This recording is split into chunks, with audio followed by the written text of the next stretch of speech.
We track storms to alert you first. This is KIMT Storm Team 3, weather coverage you can count on.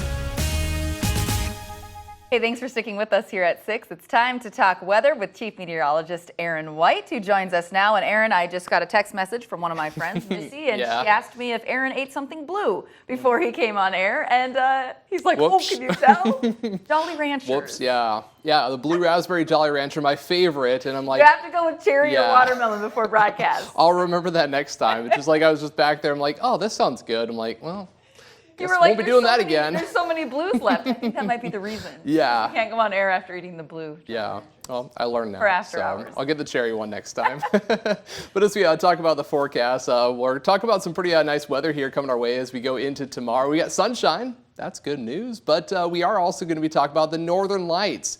We had quite a few opportunities here over the last year or so. If you remember back to May, we actually had a really good display of the northern lights just around May 15th. So in the middle of May, that was from a big solar flare that actually impacted the Earth here back in May. And we are actually tracking two different solar flares, one that occurred just a couple of days ago, and one actually occurred today, the strongest in the entire solar cycle and the strongest one since back in 2017. And that's going to lead to the displays of the northern lights starting with tonight. But the more impressive ones may actually be here tomorrow night and going into Saturday night. It's all going to come down to timing when the energy from the sun actually reaches the Earth. And the question for tonight is are the clouds going to clear in time? Well, by 10 p.m., we're still tracking fairly overcast skies, so hopefully the energy happens after midnight if you want to stay up late for that.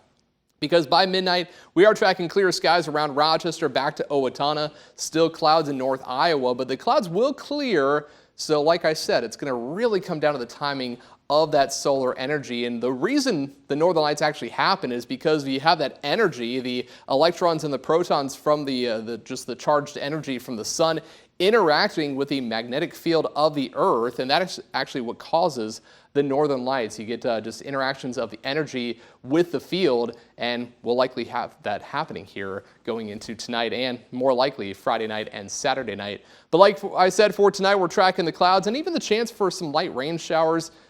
Unfortunately, it's not going to be a lot. It's not going to really, make the ground wet or anything. We need a lot more rain and don't really have that in the forecast right now. What we do have is more sunshine here for tomorrow. Looking at a beautiful Friday coming our way, and clearer nights here tomorrow night and Saturday night are looking clear when those northern lights actually do flare up. And we'll be talking about that here as we go through the next couple of days. But for tonight, it's going to be chilly, down to 42 degrees for an overnight low with clearing skies after midnight. And then for tomorrow, look at that, a beautiful day, beautiful Friday. Upper 60s will be cooling down into the lower 60s here for some Friday football games. It's going to be a little bit on the cooler side, so make sure to grab a light jacket if you're heading out there for those games. Then we're back to the 80s, though. A quick warm-up here on Saturday, highs in the lower 80s, and then right back into the 60s by Sunday and Monday.